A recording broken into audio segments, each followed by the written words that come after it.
FTP நேயர்களுக்கு வணக்கம். இன்று நம்முடன் ஐயா ரவீந்திரன் இணைஞ்சுக்கிறார். சார் வணக்கம் சார். வணக்கம் சார். தாவேகா அரசியல் தொடர்ந்து விமர்சனம் ஆகிட்டே இருக்கு. ஆனா மற்றொரு புறம் தாவேகாவுக்கு பெரிய வாக்கு வங்கி இருக்கு. சென்னையிலாம் திமுக வாக்கு வங்கி ஓட்டை போட்டாங்க அப்படின்ட்டுலாம் டாக்கு ஒரு பக்கம் போயிட்டு இருக்கு. நேற்று சென்னையில நடந்த ஒரு என்டிடிவி கருத்தரங்கத்துல முதல்வர் பேசுறாரு, எதிர்கட்சி தலைவர் எடப்பாடி பேசுறாரு, முதலமைச்சர் கனிமொழி கமல்ஹாசன் பேசுறாரு. ஆனால் விஜய் அந்த இவெண்ட் கலந்துக்கல. பல நிரூபித்த சீமான கேட்க சரிக்கா போது எவ்வளவு வன்மமும் காழ்ப்புணர்ச்சியும் புறமொழியாளர்களுக்கு இருக்கிறத ஒத்துக்கிறீங்களா வம்சி? இருக்குங்கிற ஒத்துக்கிறீங்களா வம்சி? புறமொழியாளர்களுக்கு சீமான் மேல வன்மம் இருக்குங்கிற ஒத்துக்கிறீங்களா இல்லையா? என்டிடிவி 8% வாக்கெடுத்த ஒரு கட்சியை லிஸ்ட் ஆஃப் பார்ட்டியில வைக்கல வம்சி. நான் கோவப்படுறது ஒத்துக்கிறேன். சீமானை கூப்பிட்டு அந்த ஈவெண்ட்ல பேசியிருக்கணும். எனக்கு இதே சமயம் இதே சிச்சுவேஷன் சொல்லிடுறேன். இதே இந்தியா டுடே நடத்திய ஒரு கருத்து கணிப்பு ஆட்டம், அவங்க தேர்தல் பிரச்சார நேரத்துல 2021 காலத்துல கமல்ஹாசன்ல கூப்பிட்டு பேசினாங்க. அப்ப சீமானை அவங்களும் அப்போ இக்னோர் பண்ணிட்டாங்க. ஆனா ரிசல்ட் பார்க்கும்போது சரி, அன்னைக்கு கருத்து கணிப்பு சொன்னவங்க சரி, அன்னைக்கு இந்தியா நிருபரும் சரி, நாம் தமிழர் கட்சியை தான் தமிழக மக்கள் தங்கள் அடுத்த ஒரு அரசியல் கட்சியா அவங்க வளர்த்துட்டு வராங்க அப்படின்னு என் மனப்பூர்வமான பாராட்டுகளை தெரிவிச்சுக்கிறேன். கமல்ஹாசன் விஷயம் நான் கூட மறந்துட்டேன். வம்சி ஞாபகப்படுத்தி இது பண்ணது உங்களுடைய நடுநிலை. அந்த ராஜ்தீப் சேர்த்து அந்த கமல்ஹாசன் ஒண்ணுமே கிடையாதுங்க. நாம் தமிழர் கட்சி தான் அந்த மக்கள் பாக்குறாங்க. களத்துல மக்கள்கிட்ட பேசுனதுக்கு அப்புறம் இது இப்போ coming back to NDTV summit, விஜயை நேற்று அந்த நிருபர்கள் போய் சந்திச்சிருக்காங்க. ஆனா பேட்டி மாதிரி இருக்கல, ஒரு சும்மா கான்வர்சேஷன் மாதிரி பண்ணிருக்காங்க. கான்வர்சேஷன் எப்படி போச்சுன்னு தான் தனியார் வீடியோ போட்டிருக்காங்க. விஜய் பேட்டி எதுவும் நடக்கல. சோ இன்னும் விஜய் மீடியாவை தவிர்த்துட்டு மண்குதிரை விஜய், கமலஹாசன் சீமான் உயர்ந்தது மாதிரி விஜயால் சீமான் உயர்வார். குறிச்சு வச்சுக்கிடுங்க. ஆர்கே குறிச்சு வச்சுக்கிடுங்க. ரங்கராஜ் பாண்டே குறிச்சு வச்சுக்கிடுங்க. சர்வே துக்ளக் இதயா குறிச்சு வச்சுக்கிடுங்க. சர்வே அவர் பேர் என்ன, ஸ்ரீராம் குறிச்சு வச்சுடுங்க. இல்ல யார் யார் சொல்லு, அத்தனை பேரும் குறிச்சு வச்சுக்க. கமலஹாசன் என்ன சீமான் தட்டி தூக்கி தாண்டின மாதிரி மண் குதிரை. இன்னும் இஷ்யூ பேஸ்டாட்டு சொல்றேன். நீயும் நானும் உட்காருவோம் ஒரு டிவில, என்னென்ன இடத்துல களத்துல சீமான் விஜயோட பிளஸ் ஆவாரு நான் தெளிவா வளர்க்கிறேன். எந்த சர்வே பார்ட்டி கூட உட்கார்றா? துக்ளக் குதியா உட்காடுறீங்களா? ஜேவிசி ஸ்ரீராம் உட்காடுறீங்களா? களத்தை சொல்றேன், சும்மா ஏசி ரூம் அரசியல் அல்ல. களத்துல வந்தவன், களம் தெரிஞ்சவன். அதனாலதான் கமலஹாசன் களத்துல வீழ்த்தாரு, சீமான் களத்துல மிளிர்ந்து இன்னைக்கு அங்கீகாரம் பெற்ற கட்சியா இருக்காரு. இதே இந்தியா டுடே கமல்ஹாசன் வச்சுதான் எடுத்தான், சீமான புறக்கணிச்சான். என்ன ஆச்சு? சரி, ஓகே. இப்ப தாவேக்கார அரசியல் தொடர்ந்து ஊடகத்தை புறக்கணிச்சு என்னமோ விஜய மறைச்சு அவங்க பண்ற அரசியல் எவ்வளவு காலத்துக்கு இருக்கு? அதான் மனகுதிரை விஜய். ஆனா அதே சமயம் பொதுமக்கள் மத்தியில தாவேக்கா மீது பெரிய நம்பிக்கை இருக்கு, அபிமானம் இருக்கு. அது சிவகார்த்தியனுக்கு இருக்கு, அஜித்துக்கு இருக்கு. ஒரு அரசியல் அபிமானமும் அடுத்து யார் வர்றான்னு தாவேக்கா வந்தா என்ன மாற்றம் வேணும், அது ஓட்டா வராது. கமல்ஹாசனுக்கு அப்படிதான் இருந்து ஓட்டா வரல. டி நகர்லயும் மயிலாப்பூர்லயும் தான் ஓட்டா வந்தது. தேவர் மகன் மரவரா நடிச்சாரு. இது விக்கிரவாண்டியில பிரமலை கல்லரா நடிச்சாரு. சூப்பரா பெர்ஃபார்ம் பண்ணாரு. பிரமலை கல்லராட்டே வாழ்ந்தாரு. எக்ஸ்ட்ராடினரிங்க. அவன் அந்த கலைஞனுக்கு அந்த திறமையெல்லாம் அப்பா சான்ஸே இல்லை. அதே மாதிரி இது தேவர் மகன்ல மரவரா தான் வந்தாரு. இன்னும் எனக்கும் அவருக்கு இந்த ஐஎன்ஏ விவாதம் போயிட்டு இருக்கு. நான் சொன்னதான் கரெக்ட், அவர் யாரோ சொன்னதை உள்நோக்கம் கிடையாது. அப்படியே படத்துல வசனமா வச்சுட்டாரு, தப்பு பண்ணிட்டாரு. பட் அவருக்கு தேவர் மாநாட்டும் உருமாண்டி ஆட்டும் வந்தவருக்கு உசிலம்பட்டியில ஒரு விழுக்காடு கிடையாது, மேலூர்ல ஒரு விழுக்காடு கிடையாது, ஆண்டிப்பட்டியில ஒரு விழுக்காடு கிடையாது, இங்க முதுகுளத்தூர்ல ஒரு விழுக்காடு ஓட்டு கிடையாது. அதே அவருக்கு அருப்புக்கோட்டையில சாலியர்கள் புறமணி சோழர்களால 5 விழுக்காடு வாக்கு கிடைச்சது. அரசியல் அபிமானம் வேற, ஓட்டு வேற. விஜய்க்கு அதுதான் எலெக்ஷன் வரும்போது தெரியும். கமல்ஹாசனே அதை சுட்டி காட்டிட்டாரு விஜய்க்கு. விஜய்ங்கிற மண்குதிரையால சீமானுக்கு பெரிய கிரிப் வரும். களம் அதைத்தான் சொன்னோம். ஆர்கேட்ட வேணாலும் 1 to 1 உட்கார தயாரா இருக்கிறேன், யார்கிட்ட வேணாலும் உட்கார தயாரா இருக்கிறேன். நீ நடந்து போன, நீ நடக்குன்னு சொல்லக்கூடிய ப்ரெடிக்ஷன் வச்சு சொல்றேன். நான் நடந்து போன உண்மையை வச்சு களத்தை வச்சு சொல்றேன். களம் வரும்போது கதிரவனம் கண்ட பனித்துளி போல சீமானோட அதிரடி அரசியல்ல, தெளிவான உறுதியான அரசியல்ல விஜய்ங்கிற அந்த பிம்ப அரசியல், ஊதி பறக்க விட்ட பலூன் சீமானுங்கிற உண்மை அரசியல்ங்கிற ஊசியை குத்தும் போது கமலஹாசன் எப்படி சீமான்ட விழுந்தாரோ அதே மாதிரி விஜய் விடுவார். ஃபுல் கான்பிடென்ட்டோட நான் சொல்றேன். அதே சமயம் இப்போ விஜய்க்கு ஒரு பர்செப்ஷன் இருக்கு. அவர் பின்னாடி அந்த அவங்க கட்சி ஆரவாரமா இருக்கு. ஆனாலும் விஜய் மக்களை சந்திக்கிறதும் சரி, இந்த ஊடகத்தை சந்திக்கிறது டிலே பண்ணது அவருக்கு நெகட்டிவா அமையுமா போக போக? அதாவது நமக்கு விஜய் தொடர்பா ஒரு ரிசல்ட் தான் வரும். அந்த ஒரு ரிசல்ட் வச்சு இன்டர்பிரட் தான் பண்ண முடியும்.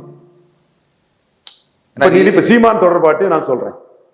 என்னோட கருத்து கமல் சீமான் கம்பாரிசன் சீமானுக்கு லாபங்கிறது என்னோட கருத்து. சீமானே என்ன சொல்றாரு, அண்ணே கமல் வரலன்னா நான் 8 விழுக்காடு வந்துருங்கிறார். இதை நம்ம எது கரெக்ட்? 1 விழுக்காடுல இருந்த சீமான் 4 விழுக்காடுக்கு போறது சீமான் கமல் கம்பாரிசன் தான் சீமானுக்கு ஜம்பிங் கொடுத்தது நான் சொல்றேன். சீமான் என்ன சொல்றாருன்னா, அண்ணே கமலை குறுக்க கொண்டு விட்டு என்ன பாழ்படுத்திட்டாங்கன்னே, அதை 8 விழுக்காடு வந்திருக்கோன்னு சொல்றாரு. எது உண்மைன்னு நம்ம இதுல கணிக்க முடியும் வம்சி? அந்த மாதிரிதான் உங்க கேள்விகளுக்கு இருக்கு. ஒவ்வொருத்தரும் யூகமான கேள்விதான். ஆனா சீமான் எடப்பாடியை பலகீனப்படுத்தி தான் 8.2 வந்திருக்காங்க. துக்ளக்குன்னு எழுதல. எடப்பாடி ஐயா குருமூர்த்திக்கு ஆனஸ்டி இதுல கொஸ்டின் ஆகுது. மற்றவெல்லாம் ஆனஸ்டி எனக்கு மேட்டர் கிடையாது. குருமூர்த்திக்கு ஆனஸ்டி இதுல கொஸ்டின் ஆகுது. 1.1 அவங்க இஷ்யூஸ்ல இருப்பாங்க. அவருக்கு ஆனஸ்டி முக்கியம் இல்ல. அவர் இஷ்யூல பெரியார் பத்தி பேசுறப்ப குருமூர்த்தி வர சீமான் பாருங்க பெரியார் பத்தி பேச அப்ப வர பெரியார் மேட்டர்ல குருமூர்த்தி பண்றது சீமானுக்கு பெரிய plus. Gurumurthy is a powerful person. மோடியை பிஎம் கேண்டிடேட்டா ப்ரொஜெக்ட் பண்ணவர். இந்த இடத்துக்குள்ள நடந்த விஷயத்துல சீமானுக்கு எடப்பாடி சீமான் பலகீனப்படுத்திட்டாரு. 26லயும் பலகீனப்படுத்துவாரு நான் சொல்றேன். நீ 26ல பலகீனப்படுத்துவார் எடப்பாடிங்கிறத பண்டை மறுக்கலாம், ஜேபிசி சிறா மறுக்கலாம், அது உங்க உரிமை. ஆனா பலகீனப்படுத்திருக்காருங்கிறத தினமலர் தினத்தந்தி மறுக்கிறது நியாயம் இல்லைல்ல. அதுதான் கமலஹாசன் சீமான் கம்பாரிசனுங்கிறது சீமான உயர்த்தி விட்டது. ஏன் பார்வை விஜய் சீமான் கம்பாரிசனும் மண்குதிரை விஜய்ங்கிறது மக்களுக்கு தெரிய வரும்போது சீமானுக்கு அதுவும் பூஸ்டர் கொடுக்கும்னு நான் சொல்றேன். இந்த இடத்துக்குள்ள சீமான் என்ன சொல்லுவாரு, அண்ணே விஜய் கொஞ்சம் ஓட்டை எடுத்துட்டான், அல்லது நான் விஜயோட அதிகம் வந்துட்டேன், இதை விட ரொம்ப அதிகம் வந்திருப்பேன்னு சொல்லுவார். அது எது ஃபேக்ட் எது கற்பனை சொல்ல முடியாது. நான் எப்படி என்னோட கேள்வின்னா, விஜய் நீ ஊடகத்தை சந்திக்கிறது மறுக்கிறதுக்கு காரணம் என்ன? அவர் ஏதோ பயப்படுறாரு, உள்ள நான் எக்ஸ்போஸ் ஆயிடுவேன்னு. எக்ஸ்போஸ் தான் பயப்படுறாரு. அவரோட குழப்பங்களுக்கெல்லாம் அவரால் பதில் சொல்லிட முடியாது. அதை ஃபேஸ் பண்ணிட மாட்டாரு. ஓகே. ஏன்னா இப்போ பெரும்பாலும் நான் சொல்றேன், திரும்பி போயிடுறது நல்லது விஜய்க்கு. ஏன்னா இப்போ நான் சகாதேவ மாதிரி சொல்றேன், 2024ல 39 போடுற நல்லதுன்னு சொன்னேன். விஜய் கேட்கல. புசியாந்திட்ட சொன்னேன், எல்லா ஊடகத்திலும் சொன்னேன். ஜான் ஆரோக்கியசாமியோட மதவெறி பிடிச்சவனால நீங்க அழிஞ்சிட்டு இருக்கிறீங்க. உங்க மதவெறி முகம் வெளிப்படுது. இப்பவும் சொல்றேன், 2024ல கேண்டிடேட் போடாத தப்ப நீங்க சந்திக்கிறீங்க, அனுபவிக்கிறீங்க. நல்லது இல்ல. திரும்பி போறது உங்களுக்கு நல்லது, அல்லது மிகப்பெரிய சிரமங்களுக்கு ஆளாக நேரிடுங்கிறதா உண்மை. சகாதேவ மாதிரி சொல்றேன். இல்ல இப்போ அவமானப்படவும் நேரிடும். ஆனா இப்ப வாக்கு வராது. வரக்கூடிய வாக்க நீங்க ராகுலுக்கு கொண்டு போவீங்க. அதுதான் எங்களுக்கு பிரச்சனை. வாக்கு ஒண்ணு பெருசா வராது. வரக்கூடிய வாக்க ராகுல் காந்தியிட்ட கொண்டு கொடுப்பீங்க. இல்ல விஜய் ஒரு விஷயத்த பிரின்சிபல் இவ்வளவு நடந்த அப்புறமும் அவர் அதிமுக சேர போறது கிடையாது. அவரு கொள்கை எதிரிக்கையுடன் கூட்டணி கிடையாது. கொள்கை எதிர்க்கல. கொள்கை எதிரி என்ன சார் கொள்கை? RSS மானத்தை, இந்த நாட்டின் மானத்தை ஒரு இத்தாலி பெண்மணிட்டு இருந்து காப்பாத்தி ஒவ்வொரு இந்தியரையும் பெருமைப்பட செய்த வச்சும் உனக்கு கொள்கை எதிரியா? எவ்வளவு மரபெரியும் வன்மமும் உடம்புல ஊறி போய் கிடக்கு, எப்படி விடுவோம்? இப்போ சரி, ஓகே. இப்போ என்ன, போன வாட்டி இந்த சின்னத்தை அறிமுகப்படுத்துறதுல கூட திமுகவை பத்தி எதுவுமே பெருசா பேசல. அவர் அதிமுகவை தான் கொஞ்சம், அதுக்கப்புறம் அதிமுக எடப்பாடி இப்போ விஜய் கரூர் ஏன் போறான்னு இப்போ பேசிட்டு உட்காந்துருக்காரு. ஸோ அவர் நிக்க போறேன். பட் ஆனா திமுக எதிர்ப்பு கொஞ்சம் டைலிட் ஆன மாதிரி தெரியுதா சார்? இவரெல்லாம் ஒரு சந்தர்ப்பவாதி, பச்சவந்தின்னு ஏற்கனவே சொல்லிட்டேன். நீங்க தான் கொஞ்சம் கொண்டாடுறீங்க. பச்சவந்திங்கிறது வெளிப்படும் போது அது சீமானுக்கு ஸ்டெடியானவன், உறுதியானவன்னு சீமானுக்கு லாபமா வரும் சார். அவர் திமுக எதிர்ப்பு பாஜக எதிர்ப்புல உறுதியா இருப்பாரு நினைக்கிறீங்களா? இது மேலும் பாஜக எதிர்க்கல, பட் அந்த சைடு கூட்டணி வைக்கல. திரும்பி போறது நல்லது. நான் இந்த ஜனநாயக மேட்டர்லாம் ஓகே, அது எனக்கு தெரியுது. நம்ம திரும்பி போறது நல்லது. சசிகலா ட்ரீட்மெண்ட் ரொம்ப மோசமா வரும். அவரை சார்ந்து இருக்கிறவங்களுக்கும் அந்த ட்ரீட்மெண்ட் வரும். நாம ரெஸ்ட்ரெயின் பண்ணி தான் நிற்கிறோம். சில இடங்கள்ல ஆகஸ்ட் 15க்கு மேல சசிகலாவுக்கு எதிராக நம்ம எதுவும் பண்ணலன்னு சொன்னோம். ஞாபகம் இருக்கா உங்களுக்கு? ஆகஸ்ட் 15 சுப்பிரமணிய சாமிங்கிற ஒரு ஒத்த ஓட்டு, ஒரு ஜாதி வரியன், ஒத்த ஓட்டு ஜாதி வரியன், மோடி பிரதமரா இருக்கா பிடிக்காம புளிங்கிட்டு இருக்கவன், தேசபக்தி தேவபக்தி உள்ள எத்தனை பிராமணர்களா மதிக்கிறேன், அவனை கொண்டாடுறேன். இந்த ஜாதி வரி பிராமணன் ஒத்த ஓட்டு பிராமணன் வந்து என்ன சொன்னான், சசிகலா தான் தமிழக பாஜகன்னா. தமிழக பாஜகவே குறை சொன்னான். என்னாச்சு, அந்த பிராமணனுக்கு முகம் எங்க இருக்கு சார்? நான் பிராமண சமுதாயத்தை சொல்லல சார், மோடிக்கு பேக்கிங் கம்யூனிட்டியா இருக்கக்கூடிய தேசபக்தி தேவபக்தி இருந்த பிராமண சமுதாயத்தை கும்பிடுறேன் சார். இந்த ஜாதி வரி இவனை தான் நான் முன்னே தான் நான் குறை சொல்றேன். வார்த்தைகள்லாம் ரொம்ப ஜாஸ்தி போகுது. ஏன்னா அந்த மாதிரி பட்டவங்களுக்கு அந்த மாதிரி பேசினாதான் கரெக்டா இருக்கும். அதே மாதிரி நாம் ஆகஸ்ட் 15க்கு மேல இதே சுப்பிரமணிய சாமி விடுதலை ஆயிடுவாங்க, அவங்க தான் அதிமுகன்னு சொன்னாரு. ஒரு காலத்து எமர்ஜென்சி ஹீரோ, அது மதிக்கிறேன். அது என்னைக்கும் எமர்ஜென்சி ஹீரோவா அவரை நம்ம பார்த்தோம், அதை நான் மதிக்கிறேன். நாம என்ன சொன்னோம், ஆகஸ்ட் 15க்கு மேல சசிகலா அம்மையார் இருக்கிறா, இது நம்ம ஒரு துரும்ப கூட தூக்கி போட மாட்டோம். இப்ப விஜய்க்கு சொல்றோம், திரும்பி போகலன்னா ரொம்ப பெரிய கஷ்டம் இருக்கு விஜய்.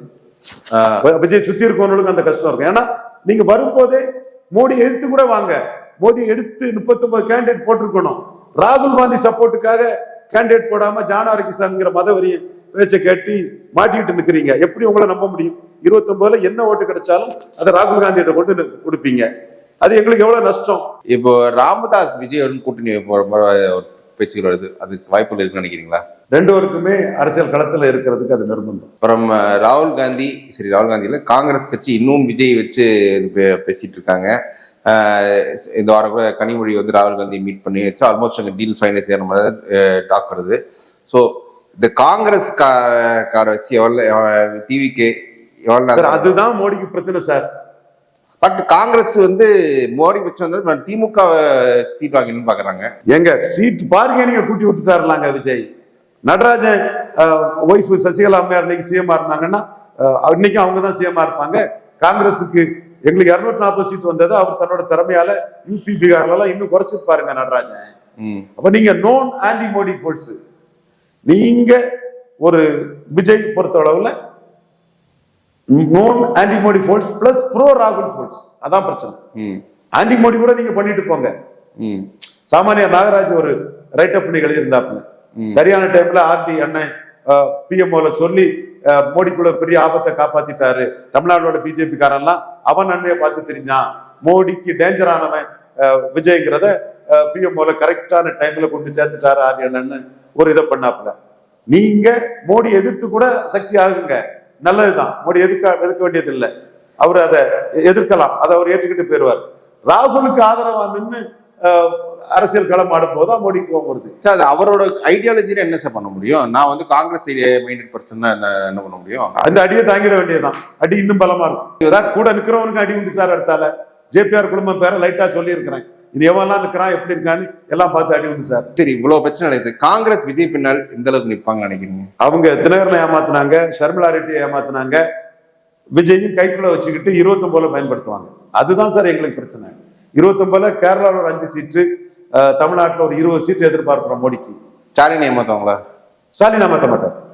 ஸ்டாலின் ஏமாத்த, அவங்க ஸ்டாலின் ஏமாத்தி சீட் வாங்கிடுவாங்களா? ஸ்டாலின் ஏமாத்தி இல்ல, விஜய் ஆப்ஷன்னால ஸ்டாலின் பார்கெனிங் கூடுது.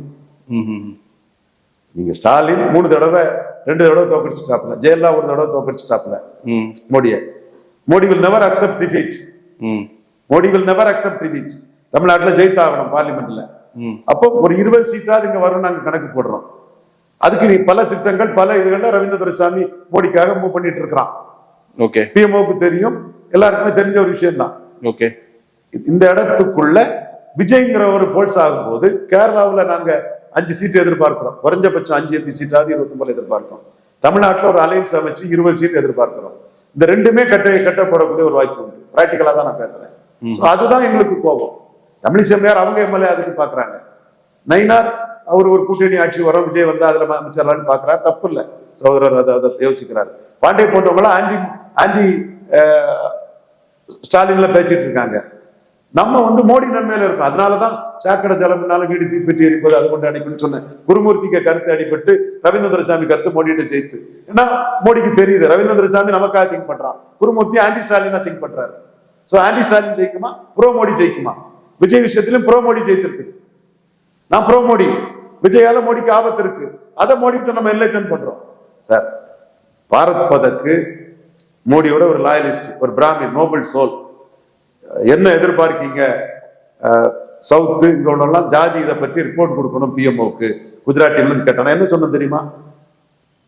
அண்ணனுக்கு தம்பிக்கு உதவி பண்ணதுக்கு கன்சிடரேஷன் தேவையில்லை சார். அந்த உணர்வுல நிக்கிறோம் நாங்க. மோடிக்காக நிற்கணும். எங்க கருத்து தான் சார் ஜெயிக்கும்.